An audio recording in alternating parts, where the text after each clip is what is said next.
Outlook 27 Oktober 2022 untuk pound sterling, gold, dan saya merekam ini di jam 1.30 atau jam 13.30 waktu Indonesia bagian Barat dengan kondisi di mana gold sedang mengalami penurunan ke 1664 dengan low 1662, high masih tertahan di 1670. Sementara pound sterling 1.1606 dengan low 1.1602 masih bertahan sampai tadi pagi atau kurang lebih dari sejak pagi, dan juga high yang tertahan di 1.1643. Sementara crude oil kembali turun di 87.70 dengan low 87.66 dan high-nya masih bertahan di 88.46. Oke, kita lihat sejenak dari pound sterling di mana grafik menunjukkan penembusan yang cukup stabil ya.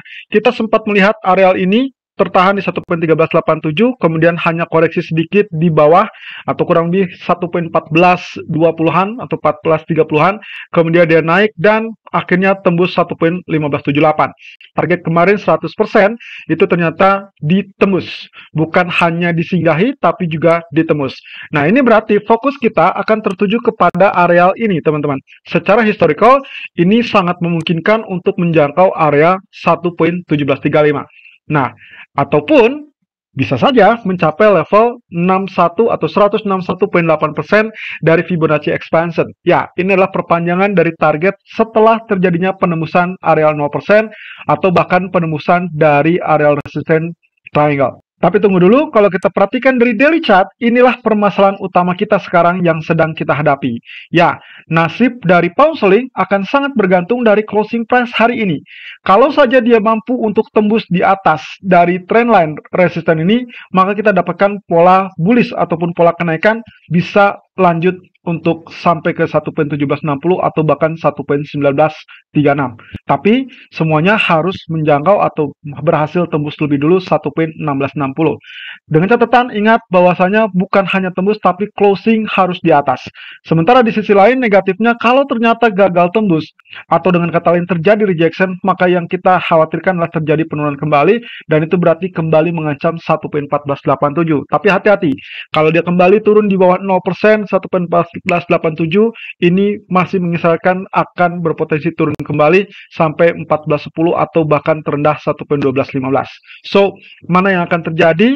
Kita masih tetap menunggu, tapi kabar-kabar miring terkait dengan politik di Inggris relatif sudah diredam dan juga harapan baru terkait dengan kebijakan pemerintah kecenderungannya masih ditanggapi positif. Sehingga kalau kita lihat dari candlestick daily, maka yang memungkinkan adalah terjadinya rally ataupun kenaikan.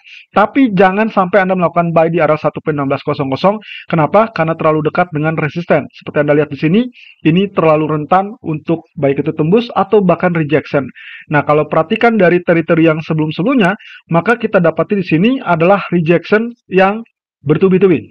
Artinya, bisa saja yang ketiga kalinya pun terjadi rejection.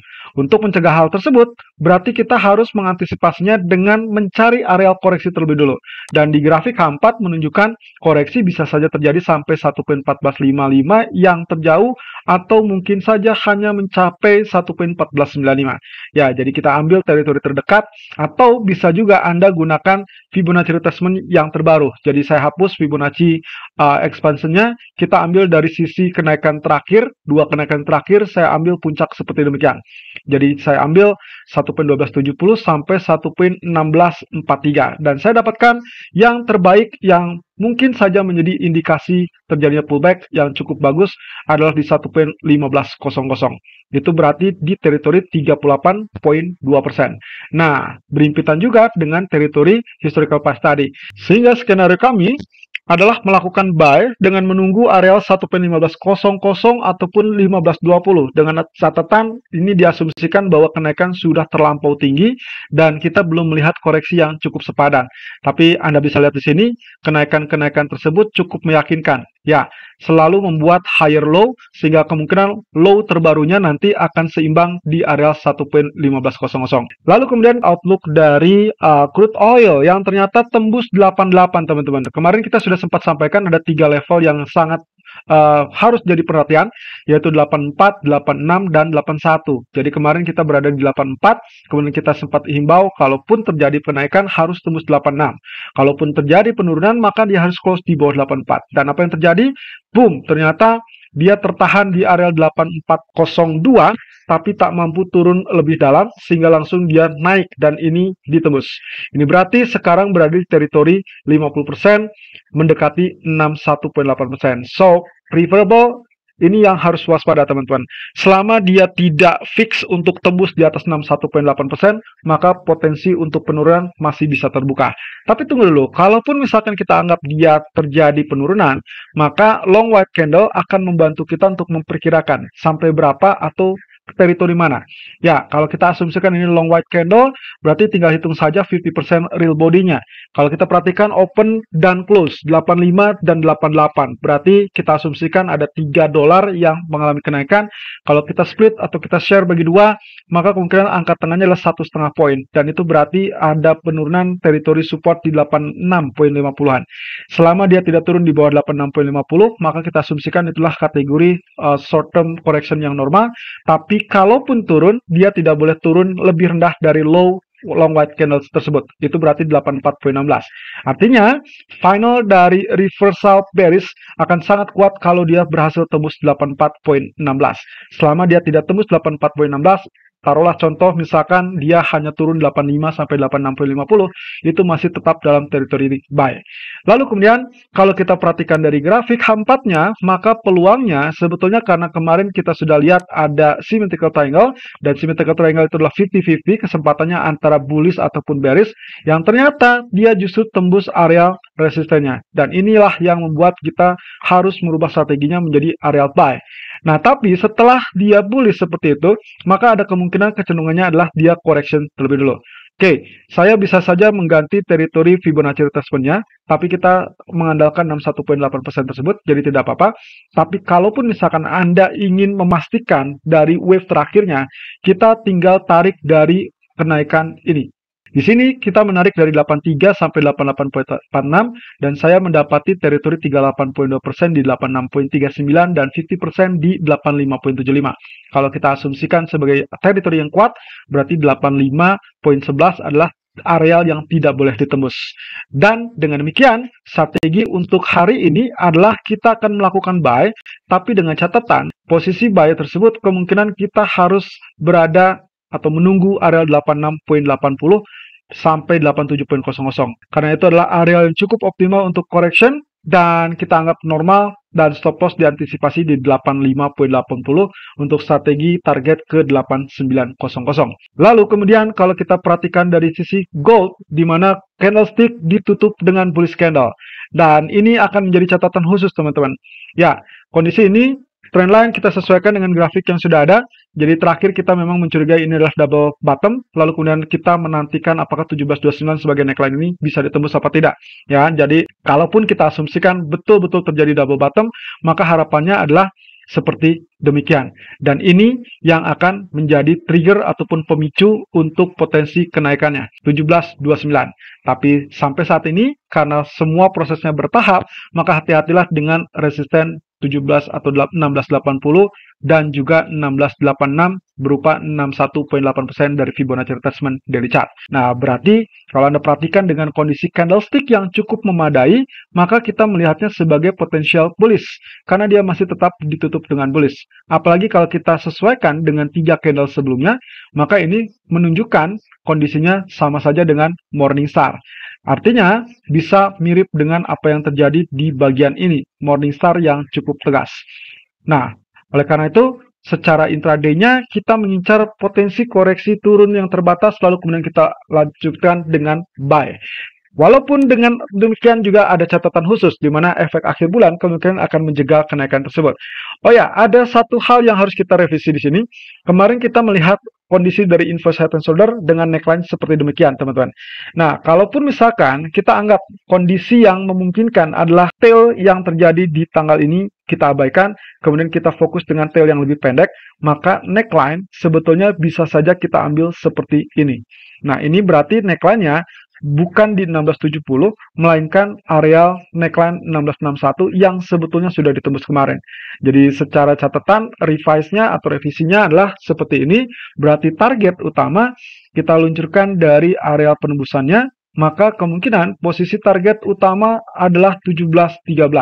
Ini berarti sesuai dengan areal target tertinggi atau level resisten tertinggi sebelumnya yang cukup kuat. Dan itu berarti juga kalau kita ingin hitung ulang 50% target akan berada di teritori ini teman-teman. 16.87. Berarti match sesuai dengan apa yang kita catat dari grafik daily tadi, bahwa ada kemungkinan posisinya adalah resisten kuat di area 16.86 sampai 16.87. Oke, dengan demikian skenario yang paling pantas adalah terjadi koreksi sampai area 16.60 atau 16.57, teman-teman. Dengan catatan dia tidak boleh turun kembali atau close kembali di bawah 23.6% atau di bawah neckline ini, supaya posisi dari inverse head and shoulder masih tetap layak untuk diikuti. Nah, nantinya kondisinya adalah seperti ini. Dia diharapkan terjadi pantulan kembali dari posisi neckline support untuk melanjutkan kenaikan terdekat ke 16.87 atau bahkan 16.82. Lalu kemudian kalau memang ternyata dukungan dari data GDP cukup bagus atau cukup kuat, maka yang diharapkan adalah negatif data atau data yang lemah sehingga nantinya bisa membuat atau membuka peluang ke 17.13. Tapi perkiraan kami, kemungkinan kita akan mentok di area 16.87 untuk hari ini. Kemudian efek akhir bulan mulai tanggal 28 sampai tanggal 31 kemungkinan akan menjegal posisi tersebut. Barulah kita anggap profit taking sebelum FOMC minggu depan. Dan FOMC nantinya diharapkan barulah dia terjadi lanjutan kenaikan tersebut. Oke, kemudian kalau kita lihat dari sisi grafik H1 untuk target pendeknya, koreksinya sudah terjangkau. Lalu kemudian tadinya kita melihat ini adalah potensi dari bullish divergence. Tampaknya ini sudah selesai karena kenaikan cenderung terbatas. Saya coba perpanjang seperti ini, lalu kemudian trendline resistennya akan seperti ini. Berarti yang kita dapatkan adalah sekarang teritori dari symmetrical triangle. Bisa saja menjadi area bullish triangle atau bullish pennant, sehingga kemungkinan posisinya adalah terjadi kenaikan di area ini. Nah, ini berarti kita mengharapkan penembusan dari resisten 1667 ataupun 1668. Tapi juga bisa saja tanpa areal tersebut, kita mengantisipasinya adalah terkait dengan pola penurunan atau koreksi terlebih dulu, bisa saja menjangkau teritori trendline ini. Oke, saya perbaiki trendline-nya kurang lebih seperti ini, sehingga nanti kita akan dapatkan harga yang pas untuk menjadi area support yang diwaspadai. Oke, ini alternatifnya teman-teman. Kemungkinan posisinya adalah di teritori ini, lalu kemudian dengan support yang paling memungkinkan adalah teritori 1657.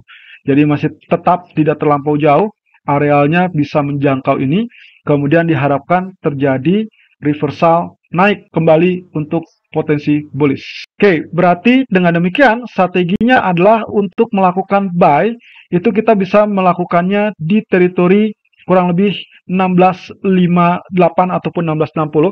So far di jam 13.40 menit waktu Indonesia bagian Barat, run sudah di 16.61 dan low-nya juga 16.61.60. Berarti sedikit lagi menjangkau teritori buy. Dengan stop loss saya adalah 16.52 untuk antisipasi kemungkinan terburuk dia turun lebih dalam. Ya, kalaupun misalkan dia turun, berarti Anda boleh switch strateginya begitu tembus 61.8%. So, saya ambil saja Fibonacci retracement-nya untuk melihat teritori tersebut kurang lebih seperti ini. Tarik dari 16.37 sampai 16.74 ya. Dan ini berarti 61.8% yang dimaksud. Selalu gunakan stop loss dan risk management sesuai dengan equity dan strategi trading Anda. Irfan untuk Agrodana.